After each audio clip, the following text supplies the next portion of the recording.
बिस्मिल्लाहिर्रहमानिर्रहीम। अस्सलाम वालेकुम नाज़रीन, आप देख रहे हैं प्रोग्राम सिटी एट 10 और मैं हूं आपकी मेज़बान अना यूसुफ। उम्मीद है आप सब लोग ठीक ठाक होंगे और दिन का आगाज़ भी आपका अच्छा हुआ होगा। कुछ अपडेट्स मौसूल हो रही हैं जी शहर में मुख्तलिफ रास्तों की बंदिश के हवाले से। मतलब लोग पूछ रहे हैं कि जी हम फ़लाँ जगह पे जा सकते हैं या फ़लाँ जगह पे जा सकते हैं, रास्ते तो नहीं बंद हैं। कुछ लोग आ रहे हैं और वो बता भी रहे हैं कि जी उन्हें मुश्किलात का सामना करना पड़ा है। तो हमने आगे चल के इस पर डिटेल में बात करनी है, साथ ही साथ कुछ रीसेंट अपडेट क्या है वो भी आपके साथ शेयर करेंगे, खबरें भी होंगे, आज के मेहमान भी हमारे साथ प्रोग्राम का हिस्सा बनेंगे। लेकिन आगाज़ करते हैं हमारा आज का पहला सेगमेंट, एक दिन एक नेकी।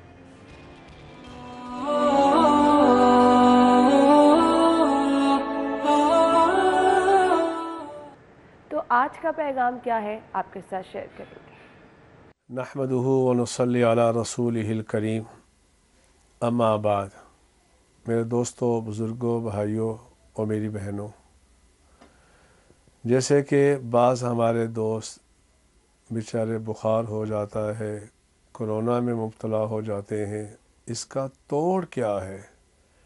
मेडिसन भी ज़रूर इस्तेमाल करें, लेकिन एक वो अमल जो रसूल अकरम सल्लल्लाहु अलैहि वसल्लम की ज़बान अतहर से निकला है, वो है सूरत फ़ातिहा का पढ़ना।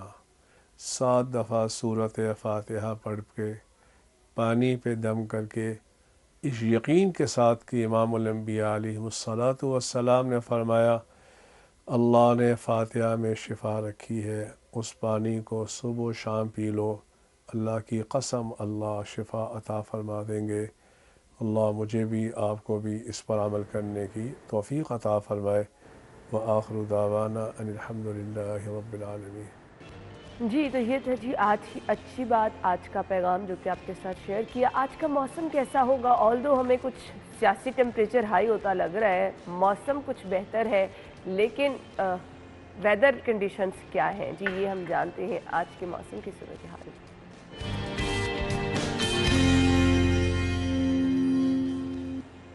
जी, तो बाहर चलते हैं, मायदा हमें बताएंगे आज का मौसम। Over to you. जी बिल्कुल अना, शहर लाहौर के मौसम की बात करें तो सूरज की किरणें जो हैं वो इसमें एक बार फिर से जो है वो तेज़ी देखने में नज़र आ रही है।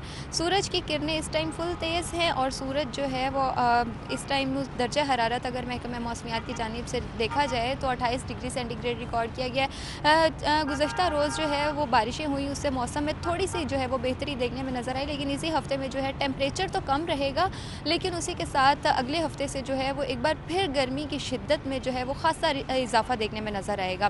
महकमा मौसमियात की जानिब से अभी मौजूदा दर्जा हरारत 28 डिग्री सेंटीग्रेड रिकॉर्ड किया जा रहा है, लेकिन जो है ओवरऑल जो दर्जा हरारत रिकॉर्ड किया जाएगा वो 36 डिग्री सेंटीग्रेड रिकॉर्ड किया जाएगा। बारिशों के ताहाल अभी कोई 24 घंटे में अमकानात ज़ाहिर नहीं किए गए और ना ही आइंदा हफ्ते में जो है वो बारिश के अमकानात ज़ाहिर किए गए हैं, जिसके बायस जो है गर्मी है एक बार फिर से जो है वो ज़ोर पकड़ेगी और हमारे शहरियों को भी उसकी वजह से खासी मुश्किलात का सामना करना पड़ेगा। अभी इसी हफ्ते में जो है वो दर्जा हरारत तो कम ही रिकॉर्ड किया जाएगा, लेकिन गर्मी जो है आज थोड़ी महसूस की जा रही है। ओवरऑल दर्जा हरारत भी कम रिकॉर्ड किया जा रहा है, लेकिन दर्जा हरारत एक बार अगले हफ्ते से जो है वो फिर ज़ोर पकड़ेगा। हवा में नमी के तनासुब की अगर बात करें तो 30% जो है वो हवा में नमी का तनासुब भी रिकॉर्ड किया जा रहा है। 8 किलोमीटर फ़ी घंटा की रफ्तार से हवाएँ भी चल रही हैं, लेकिन अगले हफ्ते से जो है वो बारिशों के अमकानात। जी ठीक है जी, मायदा मौसम की सूरत हाल आपने हमें बताई। शहर की सूरत हाल कुछ ही है, जैसा कि मैंने आगाज़ किया था कि जी मुख्तलिफ इलाकों में ये बताया जा रहा है कि जी रास्ते बंद हैं। ख़ास तौर पर दाखिली खारजी रास्तों को बंद किया गया है। तहरीक इंसाफ का इस्लामाबाद में जो लॉन्ग मार्च है उसकी वजह से हम देख रहे हैं कि शहर में मुख्तलिफ रास्तों की बंदिश, लोग परेशान नज़र आ रहे हैं। तो ये मौजूदा सूरत हाल, और अभी आप देख रहे थे कि जी मेट्रो बस को भी थोड़ा महदूद किया गया है। हमारे रिपोर्टर्स हमारे साथ मौजूद है, कज़ाफ़ी भट्ट साहब और दुर्रे नायाब, आपने हमें ज्वाइन किया है। खुश आमदीद कहेंगे। अस्सलाम वालेकुम, क्या हाल चाल है? दुर्रे नायाब, आपसे आगाज़ कर लेते हैं। आपको तो नहीं दफ्तर आते हुए रास्तों की बंदिश का सामना? नहीं, अल्लाह का शुक्र है कि मैं उस रूट पे नहीं था, क्योंकि मैं ये राइविंग रोड वाली साइड से आता हूँ, तो पीछे पीछे से पाइन एवेन्यू और यहाँ फिर प्योहटन पहुँच गया, लेकिन रास्ते बड़े प्रॉब्लमेटिक हैं। और ख़ासतौर पर वो लोग जो कि अंदरून शहर से या शादरा वाली साइड से आ रहे हैं, इसी तरह जो शादरा से आ रहे हैं वो तो सभी लोग, और जो लोग आउटर लाहौर से आ रहे हैं उनके लिए बहुत प्रॉब्लम है। ख़ासतौर पे जीटी रोड पे ट्रैवल करने वाले और आने जाने वाले लाहौर से। देखिए, लाहौर में बहुत सारे लोग जो है वो रोज़ाना की बुनियादों पे आते भी हैं, जाते भी हैं। तकरीबन मैंने बाबू साहब का ट्रैफिक काउंट देखा, और उसके बाद अगर देखें आप ठोकर वाला ट्रैफिक काउंट, तो 6 से 7 लाख गाड़ियाँ रोज़ाना आने जाने वाली हैं। और उसके अंदर अगर आप 2-2, 3-3, 4-4 लोग भी ऐड कर लें तो बात कहाँ पहुँच जाती है। 10 से 12 लाख लोग रोज़ाना लाहौर में आते भी हैं और जाते भी हैं आराम से, ये सिंपल है। उसके अलावा लारी अड्डों पे कौन आता है, बसों पे कैसे आते हैं, ट्रेन पे कैसे आते हैं, वो अलहदा काउंट है। हाँ। तो लाहौर शहर ऐसा शहर है जिसके अंदर बहुत मोहतात अंदाजे के मुताबिक 15 से 20 लाख लोग रोज़ाना आते हैं और जाते हैं। तो इस वक्त उनकी आमदोरफ्त तो 100% कर्टेल है, ख़त्म है, मतलब कि उनकी आमदोरफ्त महदूद कर दिया गया है। और सेकेंडली जो लाहौर शहर में मुख्तलिफ दफातर में काम करने वाले लोग हैं, शादरा में बहुत बड़ी आबादी रहती है। मेट्रो की बंदिश की वजह से बड़े लोग हमारे ऑफिस की परेशान मेट्रो नजर आ बिल्कुल रहे हैं। बंद कर दिए जी, मेट्रो के ट्रैक के ऊपर कंटेनर रख दिए गए। मैं अभी ये ऑफिस कुछ कोलीग से बात कर रहा था कि कुछ अननेसेसरी भी लग रहा है कि जैसे जान की हाइप क्रिएट की जा रही है। सही आपने कहा। और हम लोग भी उठते बैठते हैं, आप लोग भी लाहौर में लोगों के साथ राब्तों में हैं, तो इतना था नहीं मेरा ख्याल बट साहब मसला के वो वाली बात पुरानी कैंपेन हो। और दूसरी बात, एक बात, वो पुराना जो फैक्टर था, जब पहले लॉन्ग मार्च में निकले गए थे तो ताहिरुल कादरी साहब की जमात साथ थी, बड़े लोग साथ थे, बड़े फैक्टर्स थे साथ। और उस वक्त मैंने 100% मैं ईमानदारी से कहूँ कि मैं उस जुलूस को कवर कर रहा था और कज़ाफ़ी साहब भी कर रहे थे।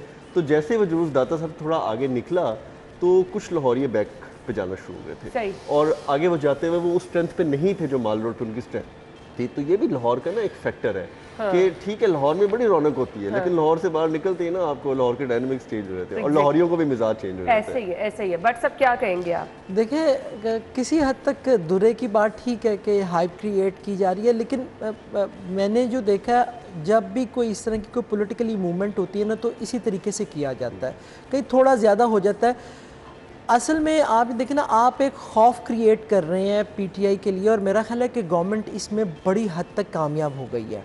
कल से परसों से ये 2-3 दिन से जिस तरीके से गिरफ्तारियां की गई, डराया धमकाया गया, घरों के अंदर जो है वो छापे मारे गए, तो काफ़ी हद तक जो है वो हुकूमत इसमें कामयाब हो गई है। अब आप ये देखिए, नाम नहीं मैंने तो ये नहीं कहना हूँ नाम ही दस दो, बाज़ लोग तो ऐसे हैं कि जिन्होंने खुद ये कहा है कि ऑनेस्टली स्पीकिंग कि सानू मेहमान बना लो, मेहरबानी। एक मिनिस्टर का जिक्र कर रहे हैं, नहीं मैं किसी का नहीं कर मैं उस मिनिस्टर की बात कर रहे हैं, और वो पीटीआई गवर्नमेंट में बाकी उन पे बातें आ रही हैं, उनके हल्के के लोग भी कह रहे हैं कि इन्होंने तो खुद कहा है कि जी मुझे ले जाए। हाँ। मैं लॉन्ग मार्च में कहाँ पे 500,000 बंदा लेके जाऊंगा, बड़ा मुश्किल है। टारगेट्स है ना, बहुत सारे पीटीआई के ऐसे लीडर्स हैं जिन्होंने ये बात कही है, और ये बात डिस्कस हो चुकी है कि इतनी गर्मी के अंदर लोगों को लेके जाना और फिर उनको मैनेज करना बड़ा मुश्किल काम है। अच्छा, ये तो मुश्किल काम है ही, जो रुकावटें हैं वो मुझे वो नहीं समझ आ रही कि इस मुश्किल टास्क को ये लोग कैसे पूरा करेंगे जिनको टास्क दिया गया कि इतने इतने लोगों को लेके जाना है। ये बत्ती चौक के मनाजिर आपके सामने है, ट्रैफिक आप देख रहे हैं।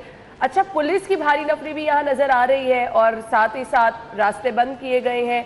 ट्रैफिक पुलिस की जानिब से भी अलर्ट जारी किया जा रहा है, ऑल्टरनेट रास्ता इख्तियार करें। पब्लिक ट्रांसपोर्ट भी यहाँ आप देखें, कंटेनर के नीचे से लोग बाइक्स अपनी, लेकिन लोग क्या करें, जिन्होंने अपने दफातर जाना है, जिन्होंने अपने कारोबार पे जाना है, उनको इन चीजों से कुछ लेना देना नहीं। मेट्रो का ट्रैक है, गालिबन मैं आपको कहने वाला था कि मेट्रो का ट्रैक है और लोग इस तरह पैदल रेला आ रहा है जिस तरह के कोई, अब क्या करें ना, ये लोग वो लोग हैं जिन्होंने सिर्फ शादरा से क्रॉस करके रावी पुल से लाहौर आना है, बिल्कुल। इससे ज्यादा इन बेचारों की दौड़ नहीं होगी, और उसके बाद वो आके कोई रिक्शा लेगा, कोई मोटरसाइकिल, जिस तरह भी है कोई। अच्छा, सिचुएशन क्या है? अली अकबर वहाँ मौजूद है, हम उनकी तरफ चलते हैं और वो हमें बताएंगे कि एग्जैक्ट इस वक्त वहाँ पर क्या सूरत हाल है।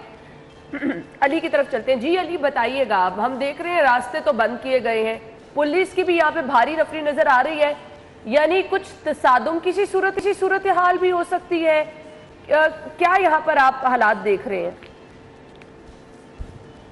देखें जी, ये तो एक यकीनी सी बात है कि अपोजिशन जो है वो कोई ना कोई कॉल दे, एहतजाज करे, और वहाँ पे पुलिस भी मौजूद हो, तो उसके दरमियान जो है कोई लड़ाई झगड़ा ना हो या लाठी चार्ज ना हो। तो ये तो एक अंडरस्टूड सी बात है कि यहाँ पे लड़ाई झगड़े भी होंगे, आंसू गैस भी फेंकी जाएगी और उनको रोकने की हर तरह से कोशिश भी की जाएगी। दूसरी तरफ अगर हम बात करें तो इस टाइम लाहौर के जो दाखिली और खारजी रास्ते हैं उनको मुकम्मल सील कर दिया गया है, कोई मोटर बाइक से भी अंदर नहीं आ सकता, ना ही यहाँ से आउट हो सकता है। तो पुलिस की कोशिश ये है कि किसी भी तरीके से इनको रोका जाए। पीटीआई की अगर बात करें तो जैसे अभी कज़ाफ़ी भट्ट साहब ये कह रहे थे कि पीटीआई के बहुत से ऐसे मुकामी रहनुमा हैं जिनकी जानिब से खुद ये पुलिस को कहा गया कि हमें अरेस्ट कर लो क्योंकि हम साथ नहीं जा सकते, या उनके साथ जो काफिला उन्होंने सोचा हुआ था कि हमारे साथ कोई 500,000 जो हल्के के लोग हैं वो साथ चलेंगे, तो वो नहीं जा सके, जिसकी वजह से जो है वो लेफ्ट राइट हो गए और ख़ुद को उन्होंने रूपोश कर लिया। दूसरी तरफ अगर हम बात करें तो शफकत महमूद की जानिब से और हमाद अजहर की जानिब से ये कॉल दी गई थी कि कारकुनान जो हैं वो 9 बजे बत्ती चौक पे पहुंच जाए, 9 बजे यहाँ से काफिला शुरू होगा, लेकिन अब तकरीबन जो है वो 9 से काफ़ी ऊपर टाइम हो गया है। अभी तक कोई मुकामी रहनुमा या कोई रुकन सूबाई असम्बली यहाँ पे नहीं पहुँच सका। कुछ जो है वो कारकुन अपनी मदद आपके तहत यहाँ पे आना शुरू हुए हैं, लेकिन जब देखते हैं पुलिस ये देखती है कि कारकुनान यहाँ पे इकट्ठे हो गए हैं, नारेबाजी कर रही है, तो पुलिस जो है उनको यहाँ से साइड पे कर देती है, किसी को जो है हल्का सा पुशअप करके या किसी के साथ मैन हैंडलिंग करके, या लोगों को वैसे कहा जाता है कि आप यहाँ पे खड़े ना हो, यहाँ से चले जाएँ। बताया ये जा रहा है कि इस टाइम पीटीआई जो है वो ये कोशिश कर रही है कि किसी भी तरीके से कोर्ट का जो डिसीजन है उसको देख लिया जाए। उनका ये ख्याल है कि उन्हें कोर्ट से कोई रिलीफ मिल जाएगा और कोर्ट ये जो है वो अपना जो पिटीशन दायर हुई है उसमें ये कोर्ट की जजमेंट आ जाएगी कि रास्ते फौरी तौर पे खोल दिए जाए। उसके बाद ही पीटीआई की अपना आइंदा का लाए अमल जो है वो अख्तियार करेगी। तहम अब से कुछ देर पहले हमाद अजहर से जब बात हुई थी, हमाद अजहर का ये कहना था कि काफिले हर सूरत निकलेंगे, थोड़ा सा वेट किया जाए, लोग पहुँच रहे हैं, मुकामी रहनुमा जो हैं वो भी पहुँच रहे हैं, उसके साथ साथ जो आला क़यादत है वो अच्छा अली, मुझे ये बताइएगा, आपने कहा हमाद अजहर साहब कह रहे हैं कि काफिले हर सूरत निकलेंगे, कुछ टाइमिंग भी दी गई है? यहाँ तो हम देख रहे हैं कि प्रॉपर तरीके से बंद बांधा गया है। आपने जैसे कहा बाइक्स को भी नहीं आने की परमिशन दी जा रही, दाखिली खारजी रास्ते मुकम्मल तौर पर सील है। तो पीटीआई का क्या प्लान है, उनकी तरफ से कब यहाँ से निकलने का प्लान है, और यहाँ पर पुलिस को क्या टास्क दिया गया है? देखें, पुलिस के टास्क तो सिंपल सा टास्क है कि किसी को भी यहाँ से बाहर नहीं निकलने देना। उसके लिए जो है पहले तो पुलिस को ये समझाया गया है कि वो किसी खुद जो है वो किसी के साथ मैन हैंडलिंग ना करें, लेकिन अगर सूरत हाल ऐसे बन जाती है, यहाँ पे जो मौके पे ऑफिसर्स मौजूद होंगे उनकी हदायत के मुताबिक जो है लोगों को रोका जाएगा। लेकिन तो सबसे बड़ी बात है कि अभी तक काफिले क्यों नहीं निकल सके या लोग इकट्ठे नहीं हो सके, उसकी मेन वजह यह है कि लाहौर तंजीम और जो पंजाब की तंजीम है उनके दरमियान एक SOP तय हुआ था। कुछ चीज़ें लाहौर तंजीम की तरफ से करनी थी जो कि लाहौर तंजीम नहीं कर सकी। लाहौर तंजीम की जानिब से जो काफिले थे, जो कारकुनान थे या क़यादत थी, उनको क्रेन मुहैया करनी थी ताकि अगर किसी जगह पे उनको रोका जाए या क्रेन लगा के जो है उसको कंटेनर लगा के जो है रुकावट खड़ी की जाए, तो जो क्रेन की मदद से उनको जो है कंटेनर्स को पीछे किया जाए। लेकिन बताया ये जा रहा है कि लाहौर तंजीम जो है उनको क्रेन फराहम नहीं कर सकी, जिसकी वजह से अभी तक मुश्किलात का सामना था। तमाम जो लीडरान हैं पीटीआई के, हमाद अजहर हैं, शफकत महमूद हैं, उसके अलावा जो मरकज़ी क़यादत है, मुकामी क़यादत है, एक दूसरे के साथ जो है वो टेलीफोनिक और व्हाट्सएप के ऊपर मशावरत में, और बताया ये जा रहा है कि अब से कुछ देर के बाद बाकायदा तौर पर जो है वो लाए अमल दे दिया जाएगा कि कितने बजे यहाँ से निकलना है। रफली आइडिया के मुताबिक तकरीबन 2 से 3 बज जाएंगे इनको यहाँ पे इकट्ठे होते हुए। ठीक हो गया है Ali, thank you so much. Majeed भी आपसे अपडेट्स लेते रहेंगे। 2 से 3 बजे का टाइम बता रहे हैं, रफली आइडिया ये दिया जा रहा है। अलबत्ता तमाम लोग अपनी तैयारियों में मसरूफ हैं और यहाँ देख रहे हैं कि तमाम तैयारी पुलिस की जानिब से भी की गई है, रास्ते बंद किए गए हैं। अब देखना ये है कि जब ये लोग यहाँ से निकलते हैं पीटीआई के तमाम कारकुन और रहनुमा, तो क्या सूरत हाल हो सकती है। दुर्रे नायाब भट्ट साहब, हम तसादुम किसी सूरत हाल देख सकते हैं, हालात ख़राब हो सकते हैं? देखिए, जो अभी तक तो मुझे सूरत हाल नज़र आई है, जिस तरीके से अली ने भी बताया और मैंने ख़ुद भी चेक किया कि जितनी तादाद में कारकुन आ रहे हैं उसमें तसादुम वाली सूरत हाल नज़र नहीं आ रही, और फिर पुलिस की जानिब से कोई ऐसा हमें मूड भी नज़र नहीं आया। अली ने बताया कि जी जो लोग आते हैं उनको आराम से कह दिया जाता है कि भाई यहाँ पे खड़े ना हो, तो ये एक अच्छी चीज़ है कि पुलिस जो है वो तसादुम से बचना चाह रही है। अब ये देखना है कि दूसरी तरफ से इसका क्या रिस्पॉन्स दिया जाता है। तसादुम से जितना बचेंगे मेरा ख्याल है कि उतना ही बेहतर है। हाँ, एक चीज़ ये है कि एक चीज़ इस सारी सूरत हाल में क्लियर हो गई है, बड़ी वाज़ेह होकर सामने आ गई। वो जो गैबी मदद एक आती होती थी ना, एवं इधरों उड़दी, ठीक है ना, वो नहीं आई। तुसी क्या देखे ना, तुसी क्या न्यूट्रल रवो, फिर तुसी क्या कि नहीं न्यूट्रल ना रवो, वक्त है कि अब फैसला कर लो कि हुण की करना है तुसी। तो यार पहले तो ये अपने पैरों पे खुद खड़े हो जाए ना, बैलेंस कर लें कि भाईजान असी कहना की है। तो चीज़ अभी तक की जो सूरत हाल सामने आई है कि लोग न्यूट्रल हैं, गैबी मदद कोई नहीं आ रही है। गैबी मदद का वो जिसका इंतज़ार कर रहे थे, मेरा ख्याल है कि दुरे वो उधर से गैबी मदद में। अच्छा, मैं एक बात ऑन रिकॉर्ड भी है, उस वक्त जिस पर पहले पीटीआई ने धरना दिया था और लाहौर से लॉन्ग मार्च का आगाज़ किया था, तो उस वक्त एडमिनिस्ट्रेशन और पुलिस को एक अनअनाउंस्ड अहकाम थे कि इनको जाने दिया जाए और इनको साथ कहीं पे आपने कोई मज़ामत नहीं करनी, कोई पंगा नहीं लेना, कोई ऐसा माहौल क्रिएट नहीं करना। लेकिन इस बार कुछ इंस्ट्रक्शंस और है इस पर अगर पीटीआई ने मज़ामत करने की कोशिश की तो 100% पुलिस की जानिब से जो है वो कुछ ना कुछ रद्द-ए-अमल हो सकता है। हाँ। और ख़ास तौर पे उनका आपको पता है कांस्टेबल भी शहीद हो चुका है, और उस हवाले से भी जज्बात पुलिस की अपनी जगह है, सियासी जमातों के जज्बात अपनी जगह होते हैं, लेकिन इदारों के जज्बात अपनी जगह होते हैं। ऑब्वियसली वो तो अपनी ड्यूटी हम तो सिर्फ ये रिक्वेस्ट कर सकते हैं कि तहम्मुल, दोनों तरफ तहम्मुल का मुजाहरा किया जाए। पीटीआई वाले भी तहम्मुल करें, पुलिस वाले भी तहम्मुल रखें। ये आज के दिन में गुजर जाएगा। हाँ।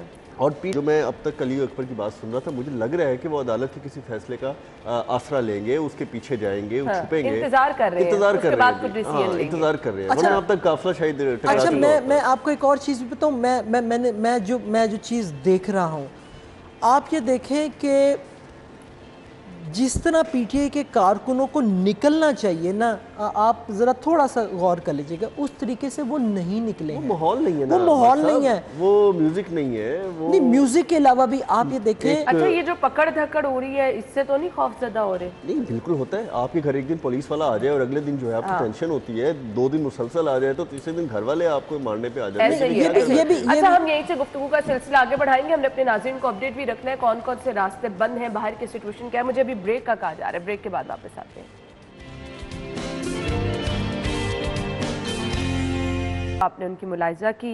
अलबत्ता अभी जो अपडेट्स है उसके मुताबिक कारकुन पहुंचना शुरू हो गए हैं और रास्ते बंद किए गए हैं, और हम मौजूदा सूरत हाल को डिस्कस कर रहे हैं। जो कारकुनों का रास्ता रोका जा रहा है, बंद बांधने की कोशिश की जा रही है या फिर पकड़ धकड़ की जा रही है, बट सब कैसे देखते हैं इसको? देखिए, ये तो हर दौर के अंदर होता है कि जब भी पॉलिटिकल कोई मूवमेंट चलती है तो उसके अंदर पकड़ धकड़ भी होती है, रास्ते भी ब्लॉक किए जाते हैं, कहीं ज़्यादा होता है। आप ज़्यादा दूर ना जाएं, माजी में थोड़ा सा चले जाएं। जब पीटीआई की हुकूमत थी तो तहरीक लब्बैक बाहर निकली थी, आपने उसके साथ क्या किया? आपने, मेरा ख्याल है कि ये तो कुछ भी नहीं है उसका। इन्होंने तो सिर्फ रास्ते बंद किए हैं, कंटेनर रखे हैं। आपने उनके ऊपर बाकायदा चढ़ाई की, आपने खुदाइयाँ करके, यानी कि सड़कों के अंदर खंदकें आपने बना दी, आपने उनके ऊपर आंसू गैस चलाए, गोलियां चलाई उनके ऊपर। ठीक है, उनकी तरफ से भी देखिए, जैसा आप करेंगे फिर आपको रिस्पॉन्स भी आएगा। और ऐसे ऐसे बयान दिए गए जो मैं कल पढ़ रहा था, दोबारा लोग भी रिपीट करवाते हैं कि फवाद चौधरी साहब ये कहते थे कि जी कुछ लोग हैं अपने मकासद के लिए हर 10 दिन बाद सड़कों पे निकल आते हैं। आगे बयान दिया जी, एक बयान ये भी सामने आया शेख रशीद साहब का, वो कहते हैं जी कि हम इनको गुजरात का पानी नहीं इस्तेमाल करने देंगे, और इस तरह के बयान आप देंगे और लोगों के साथ क्या करेंगे? अपनी बारी आती है तो फिर ऐसे ही होता है ना। ठीक है, आपने बहुत ज़्यादा, ये पीटीआई के दौर में क्या होता था, वो स्ट्रेंथ मेजर करते थे कि कम लोग हैं तो उनको चलो फ्री हैंड दे के हम पॉइंट स्कोरिंग कर लें, और अगर ज़्यादा लोग हैं तो खड़े हो जाए। अब जिस तरह टीएलपी वाले डेडिकेटेड लोग थे तो उसके सामने ठीक ठाक इनको टफ टाइम मिला भी और देना भी पड़ा। अच्छा, एक चीज़ और भी आप दुरे ना, आप एक और भी चीज़ देखें जो मैं पहले ब्रेक से पहले कहना चाह रहा था कि जिस तरीके से कारकुन आ रहे हैं, जो ये एक्सपेक्ट कर रहे थे कि लोग धड़ाधड़ निकल आएंगे, जो इनका बयानिया है ना, इम्पोर्टेड हुकूमत नामंजूर, मैं आपको बताऊं वो पिट गया, बड़ी बुरी तरह पिट गया। लोग, ठीक है, लोग भूल जाते हैं जल्दी, लेकिन जिस तरीके से इन्होंने महंगाई की या जिस तरीके से लोग पीसे है ना, ये जो लोग नहीं आ रहे हैं ना, आप देखिएगा अभी कारकुन आना शुरू हुए हैं, उसकी फुटेज भी आ जाएगी कितने के लोग आते हैं। बाकी जगहों से भी जो निकल के आ रहे हैं, ये वैसा क्राउड नहीं है, ये वो चार्ज क्राउड नहीं है कि जो गैबी इमदाद के तहत आपको मिला था। ये वो क्राउड नहीं है, ये वो क्राउड है कि जिनको आप जबरदस्ती खींचतान के अपनी इज्जत रखने के लिए। अच्छा, और ये लेके भी वो लोग आ रहे हैं कि जो वाकई पार्टी के साथ, जिन्होंने पहले भी कुर्बानियां दी। हालांकि जो चूरी खाने वाले मिठू वो तो बैठ गए अंदर जाके। जिन्होंने निकलना होता है ना, मैं आपको बताऊं, जो पॉलिटिकल लीडर होता है, पॉलिटिकल वर्कर होता है, वो निकल आता है, उसके पास 100 तरीके हैं निकलने के। ये नहीं होता कि भाईजान मैंने मेहमान बना लो, कोई गल नहीं, थोड़े दिन रह लांगा, ये इस तरीके से नहीं होता। ये चूरी खाने वाले पीटीआई के अंदर जो मेजर लीडरशिप है ना, माजरत के साथ सारी पीटीआई लीडरशिप से, मैं अरसा दराज हो गया पीटीआई कर रहा हूँ, ये सारे चूरी खाने वाले हैं। सिर्फ इनको चूरी से खाने से मतलब है कि देसी घी की इनको चूरी मिल जाए, ठंडे कमरे हों।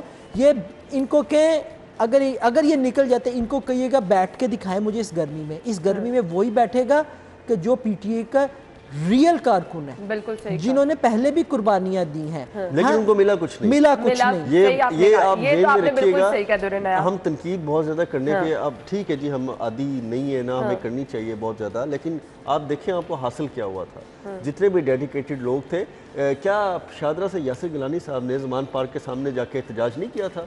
उन्होंने इमरान खान से घर के बाहर धरना नहीं दिया जाके कि उनको टिकट नहीं मिल रही? बहुत सारी मिसालें हैं जो ऐसी पड़ी। आप इसको छोड़ दें, मैं आपको बताता हूँ।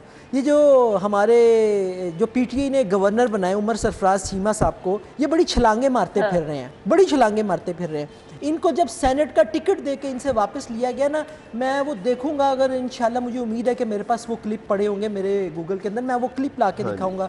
ये उस वक्त देखने वाले थे, माजरत के साथ उमर सरफराज चीमा साहब से, कि ये मैं आपको अल्फाज नहीं बयान कर सकता। हालांकि ये वो बंदा है जो पीटीए के साथ शुरू दिन से, और आपने इसको ला के कहाँ पे यूज़ किया, और अब उनके बयानात आप देख ले। ठीक है, आप पार्टी के वर्कर हैं, लेकिन आपको ये भी देखना चाहिए कि आपको किस ओहदे पर बैठाया गया और आप क्या कर रहे हैं। ये वो वर्कर्स थे जिनको पहले इनका हक मिलना चाहिए था, लेकिन आपने, चूंकि आपको एटीएम्स मशीन्स चाहिए थी जो आपका भार सह सकें, ठीक है ना, आप क्यों आवाम से आप बार बार कहते हैं कि हमारे ये जो लॉन्ग मार्च होना है इसके लिए चंदा इकट्ठा करें, चंदे इकट्ठे। भैया एटीएम मशीन्स नहीं है आपके पास, एटीएम मशीन्स आपकी सारी निकल गई। अच्छा, मसला ये है कि आपको निगेट कर लेंगे, कज़ाफ़ी साहब को, मुझे सबको निगेट कर लेंगे। नहीं करेंगे तो अंशौरी साहब को नहीं करेंगे, बिल्कुल नहीं करेंगे तो अलीम खान साहब को नहीं करेंगे, नहीं करेंगे तो जहांगीर तरीन साहब को नहीं करेंगे, फिर उनको निगेट करें। जो सारे मीडिया को मिर्च मसाला चूरन दे रहे हैं, जो कि हकीकत में शायद मबनी लग भी रहा है, तो हम अगर बात करते हैं तो हमारे खिलाफ एक पूरी वो लॉबी स्टार्ट हो जाती है। बिल्कुल, आपने सही कहा। अच्छा, हमें कलीम ने ज्वाइन किया है। बाबू साबू से इस्लामाबाद मोटरवे को बंद किया गया है, रास्ते मुकम्मल सील किए गए, यानी हर कोशिश की जा रही है कि जिस तरह से बंद बांधा जा सकता है, लोगों को रोका जा सकता है, बाहर निकलने से रोका जा सके। हम चलते हैं इस वक्त कलीम की तरफ। जी कलीम, बताइए। बिल्कुल, इस वक्त मैं बाबू साबू इंटरचेंज पर हूं, जहां पर पीटीआई के लॉन्ग मार्च को रोकने के लिए कंटेनर्स लगा दिए गए हैं। अगर मेरा कैमरामैन दिखा सके तो ये वो कंटेनर्स हैं जो कि यके बाद दीगर 3-3, 4-4 कंटेनर लगाए गए हैं ताकि पीटीआई के लॉन्ग मार्च को किसी भी सूरत में यहां से गुजरने ना दिया जाए। जबकि बाबू साबू से अगर बात की जाए दीगर रास्तों की, तो यहाँ पर जो बंद रोड और सज्जे की तरफ जाने वाला रास्ता है, उस रास्ते पर जाने वाली ट्रैफिक रवां है। जबकि यहाँ पर अगर बात की जाए जो है मुल्तान रोड ठोकर की तरफ जाने वाली ट्रैफिक, वो उसकी भी जो रवानी है वो भी जारी है। जबकि यहाँ पर गुज़श्ता रात से आए जो शहरी हैं जो इस्लामाबाद मोटरवे की तरफ जाना चाहते थे, उनको यहाँ पर रोक दिया गया है। जबकि यहाँ पर अगर देखा जाए तो यहाँ पर जो शहरी हैं वो अपनी पर्सनल व्हीकल पर यहाँ पर खड़े हुए हैं। जबकि यहाँ पर पीटीआई के लॉन्ग मार्च को रोकने के लिए कंटेनर तो लगाए गए हैं, लेकिन इसके साथ साथ यहाँ पर जो कंटेनर हैं वो माल बरदार भी लगा दिए गए हैं, जो कि गुज़श्ता रात आए थे ताकि अंदरूनी शहर में जाकर माल सप्लाई कर सके, लेकिन इनको भी यहाँ पर रोक दिया गया है। जबकि यहाँ पर जो इस्लामाबाद की तरफ जाने वाले जो शहरी थे, उनको ट्रैफिक पुलिस की जानिब से हदायत जारी की गई कि आप दोनों में से कोई भी रास्ता इख्तियार कर लें, या आप रास्ता बंद रोड वाला इख्तियार कर लें, या इसके बाद ठोकर वाला जो रास्ता है मुल्तान रोड वाला उसको इख्तियार कर लिया जाए। लेकिन शहरी का कहना था कि अगर हम लोग बंद रोड का रास्ता इख्तियार करते हैं तो हमें जो रावी पुल के ऊपर कंटेनर लगाए मिलते हैं। जबकि अगर हम लोग यहाँ पर बात करें मुल्तान रोड की तरफ जाने वाली ट्रैफिक का, अगर हम लोग इसका रास्ता इख्तियार करें तो यहाँ पर भी जो है वो कंटेनर लगा के रास्ता बंद कर दिया गया है। अब हम लोग किस तरफ जाएं, लेकिन फिलहाल यहाँ पर जो शहरी हैं वो म्यूसी की हालत में यहाँ पर खड़े हुए हैं और कोई रास्ते के मुंतज़िर हैं जहाँ से वो इस्लामाबाद की तरफ जा सके, क्योंकि यहाँ पर फैमिली के हमरा भी मौजूद है। लेकिन यहाँ पर अगर बात की जाए तो पुलिस की नफरी भी यहाँ पर मौजूद है, जो कि एंटी जो राइट्स फोर्स है वो भी यहाँ पर मौजूद है, ताकि पीटीआई के जो लॉन्ग मार्च है उसको किसी भी सूरत में रोका जा सके। और जबकि यहाँ पर जो पुलिस, ठीक है कलीम, बहुत शुक्रिया। कलीम हमें सिचुएशन दिखा रहे थे कि जी क्या है। हम ब्रेक लेते हैं, ब्रेक के बाद आते हैं वापस।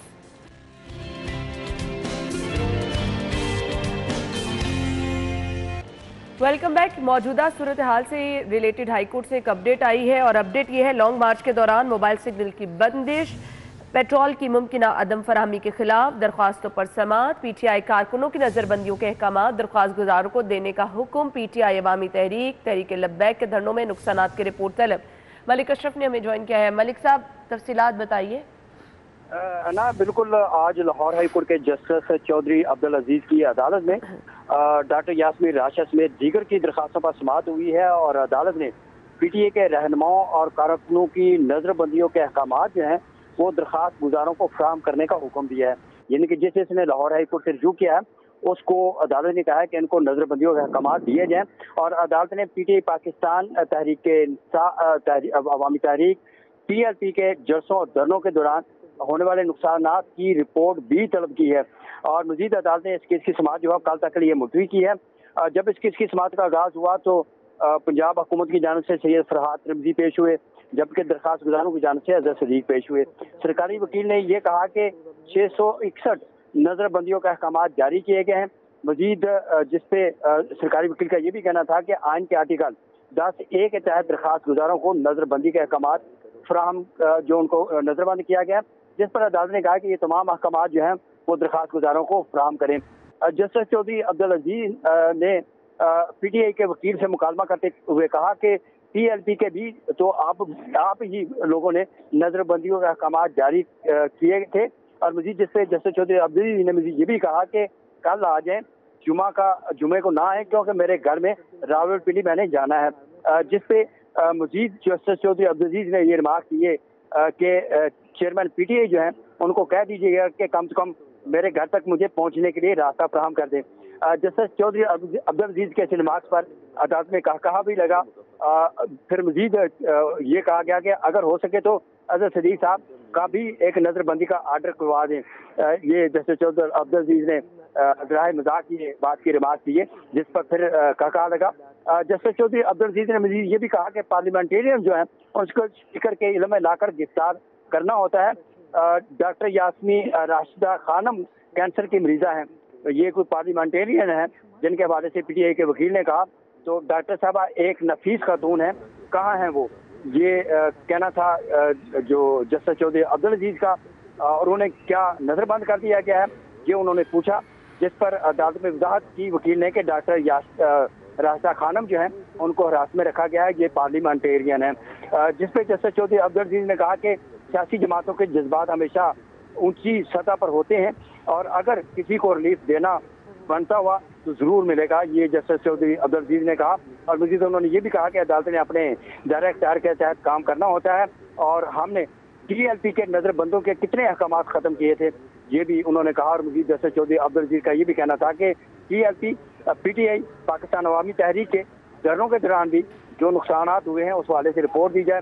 और जब ये मामला सुप्रीम कोर्ट में जेर समाअत होने की सबब क्या हम आज के दिला से सूद इसमें अदालत ने कहा कि आज चूँकि वहाँ पे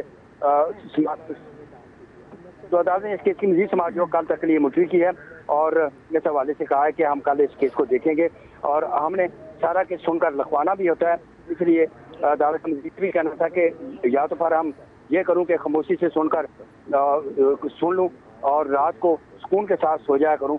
लेकिन मजीद जिस पे ये भी कहा कि क्यों ये मुल्क अंदर ही अफरा तफरी मचा रहे हैं, इसका दुरुस्त नहीं है, ये कहा जस्टिस चौधरी अब्दुल अजीज ने। और मजीद उनका ये भी कहना है कि दोनों तरफ से अफरा तफरी फैली हुई है और वो लोग जो 70 साल की उम्रों तक पहुंचे हुए हैं उनको ये सोचना चाहिए कि वो क्या कर रहे हैं।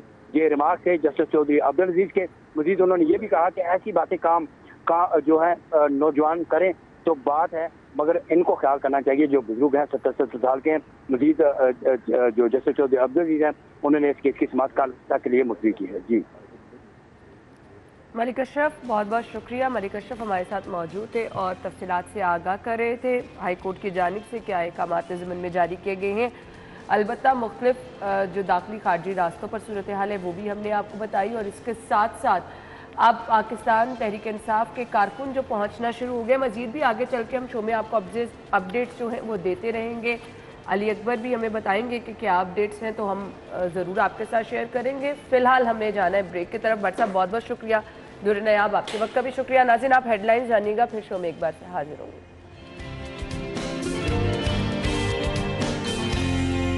स्टूडियो में आपको एक बार फिर से खुश आमदीद कहेंगे। आज का प्रोग्राम कुछ स्पेशल इसलिए है कि मुझे बहुत स्पेशल फील होता है जब इतने बड़े नाम हमारे सामने बैठे हों और हमें ये एजाज़ हासिल होता है, सिटी 42 को, सिटी 10 को ये एजाज़ हासिल होता है कि इन लोगों की खिदमात जो हैं वो आपके साथ शेयर कर सकें, इन लोगों का एक्सपीरियंस आप लोगों के साथ शेयर कर सकें और बता सकें कि किस तरह ये लोग इस मकाम पे पहुँचे हैं और इतने बड़े मकाम पे पहुंचने के बाद अपनी खिदमात अभी तक उसी तरह से जारी रखें। बिलाशुबा इस तरह के लोग खराज तहसीन के मुस्तहिक भी होते हैं। तिब की दुनिया में बहुत बड़ा नाम और इसके साथ साथ उस्तादों के उस्ताद भी हैं हमारे आज के मेहमान, जिनका तारुफ मैं आपके साथ कराना चाह रही हूँ। और हम पूरी कोशिश करेंगे कि उनकी पूरी लाइफ लॉन्ग जो स्ट्रगल रही तिब की दुनिया में और इसके साथ साथ मुख्तलिफ शोबाजात में भी हम उन्हें देखते हैं एक्टिव नज़र आते हैं, किस तरह से वो खिदमत सर अंजाम दे रहे हैं, देते रहेंगे।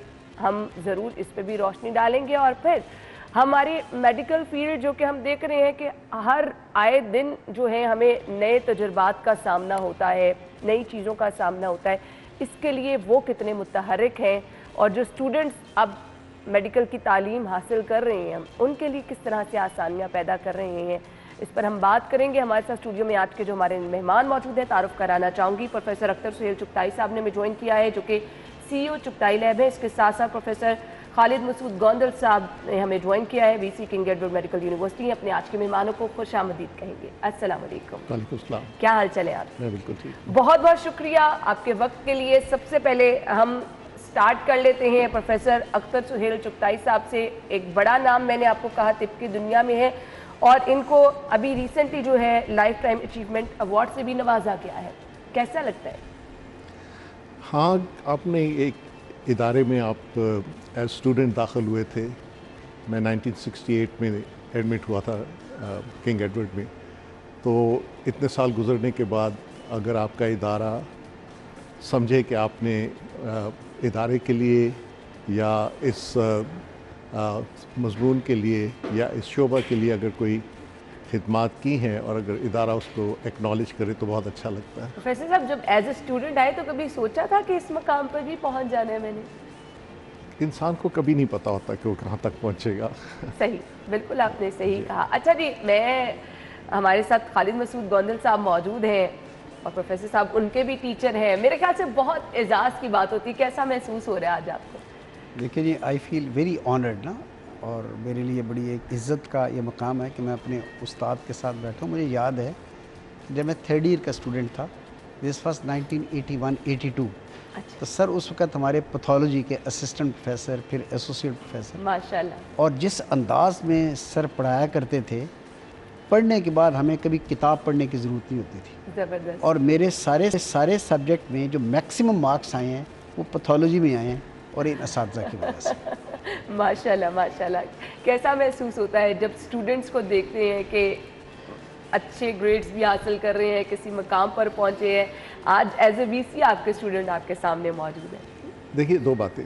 एक तो ये कि इतने सालों के बाद अगर कोई इतना अकम्पलिश्ड बंदा जैसे कि ये हैं वाइस चांसलर माशाल्लाह किंग एडवर्ड के, तो इतने सालों के बाद अगर ऐसा शख्स आपको एक्नॉलेज करे एज अ टीचर तो उससे बहुत अच्छा महसूस होता है। बिल्कुल सही। और फिर यह है कि अगर 54 साल मेरे किंग एडवर्ड के साथ एसोसिएशन है तो जाहिर है उसमें बेशुमार स्टूडेंट्स थे जिनको पढ़ाया।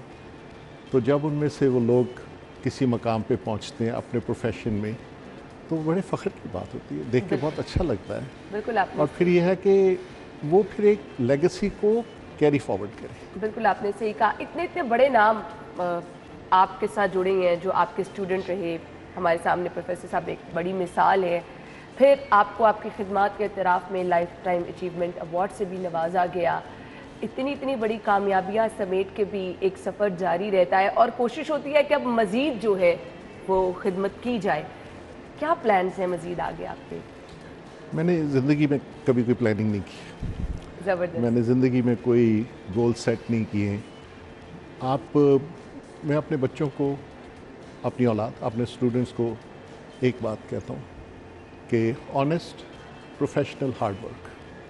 आप ज़िंदगी में ये 3 चीज़ें जो हैं करते जाएं तो जो आपका है ना आखिर वो आपने नहीं डिटरमिन किया हुआ, बिल्कुल वो प्री डिटरमिन्ड है। लेकिन वहाँ पहुँचने के लिए अगर आप ये 3 चीज़ें इख्तियार करें बिलाशुबा ये कामयाबी की आपकी तो ज़ामन। अल्लाह ताला आपका हाथ पकड़ लेता है। बिल्कुल तो आपने इसलिए मैंने कोई ये नहीं कि कहाँ तक पहुँचेंगे, जहाँ तक अल्लाह ताला ले जाएगा। सही। किंग एडवर्ड मेडिकल यूनिवर्सिटी को आज जिस तरह से देख रहे हैं, जब आप वहाँ पे तालीम हासिल कर रहे थे, ऑब्वियसली हर गुजरते दिन के साथ चीज़ें चेंज होती हैं, नई नई चीज़ें आती हैं, बहुत सारी नई चीज़ें आई होंगी। कैसे देखते हैं आजकल के स्टूडेंट्स को? जब आप तालीम हासिल कर रहे थे, अब जदीद तकाज़े हैं जिनको मीट करना मेरे ख्याल से बहुत ज़रूरी हो चुका है। जब मैं किंग एडवर्ड में था तो ये किंग एडवर्ड मेडिकल कॉलेज था जी।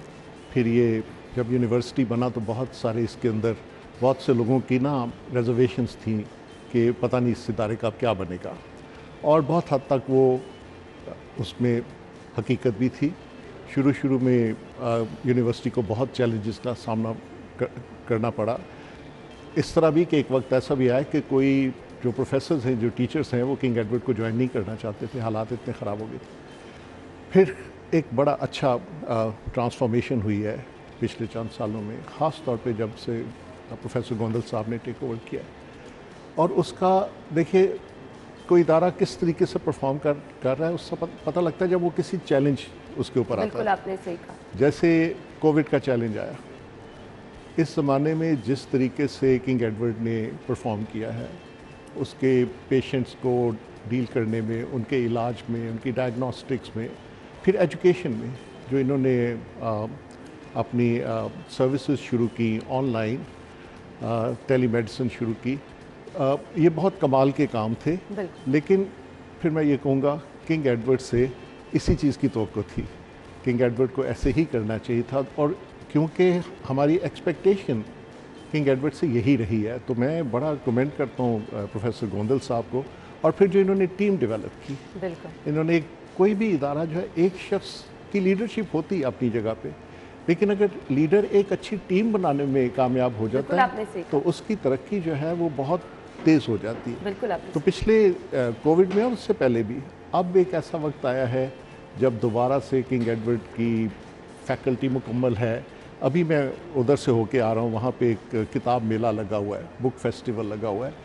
मैं हैरान रह गया कि किंग एडवर्ड के अपने बच्चे हमेशा की तरह, किंग एडवर्ड के बच्चे जो हैं वो बड़े ख़ास बच्चे होते हैं, दे वेरी स्पेशल, बड़े टैलेंटेड होते हैं, बड़ा मेरिट पे आए होते हैं, और उनके अंदर बेतहाशा टैलेंट छुपा होता है जो किंग एडवर्ड में आके निखर जाता है। तो अभी मैं कुछ देर पहले किताब मेला देख के, इतना ज़बरदस्त फेस्टिवल वहाँ पे चल रहा है, बल्कि लोगों को जाके देखना चाहिए। और अच्छी बात यह है कि किंग एडवर्ड के अपने स्टूडेंट्स ने उसमें बहुत बड़ा कंट्रीब्यूशन किया हुआ है।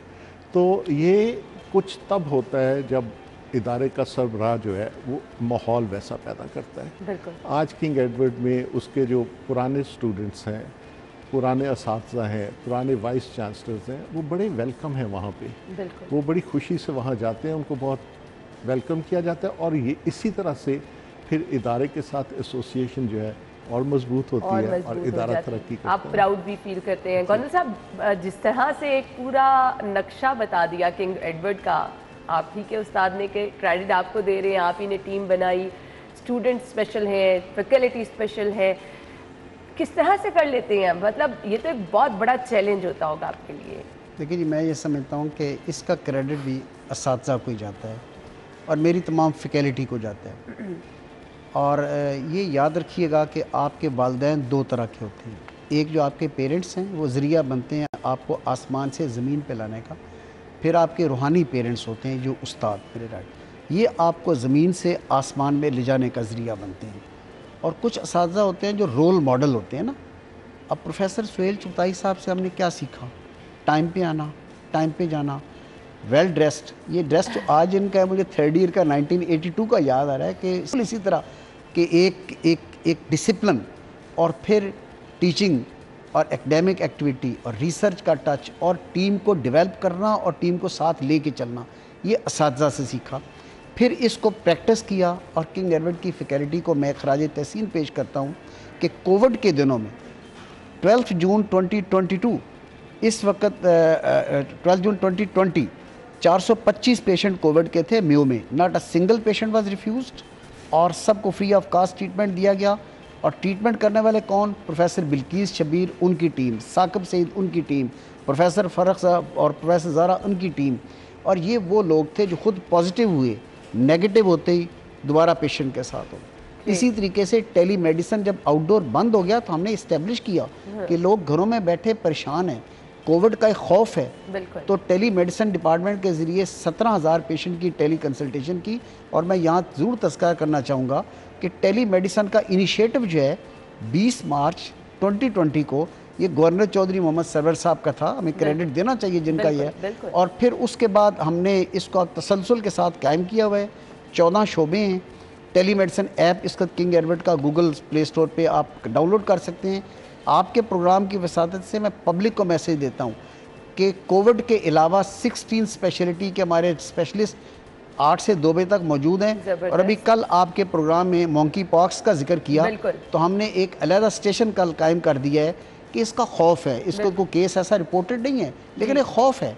उस खौफ को ख़त्म करने के लिए टेली मेडिसिन ऐप पे जाएं, टेली मेडिसिन को आप डायल करें, वहाँ मेरा डॉक्टर मौजूद होगा, आपको अवेयरनेस, प्रिवेंटिव मेजर्स और तमाम कुछ बताएं। ज़बरदस्त। तो आप इंफॉर्मेशन लेना चाहते हैं या फिर आप प्रिवेंशन के बारे में पूछना चाहते हैं, आप एप्लीकेशन भी डाउनलोड कर सकते हैं। इसके साथ साथ आपको नंबर भी हम शेयर करेंगे अब से कुछ देर में, वहाँ पर भी आप रब्ता कर सकते हैं। मेहमान हमारे साथ हमारे में मौजूद हैं, ब्रेक का कहा जा रहा है, ब्रेक के बाद आपको ज्वाइन करेंगे।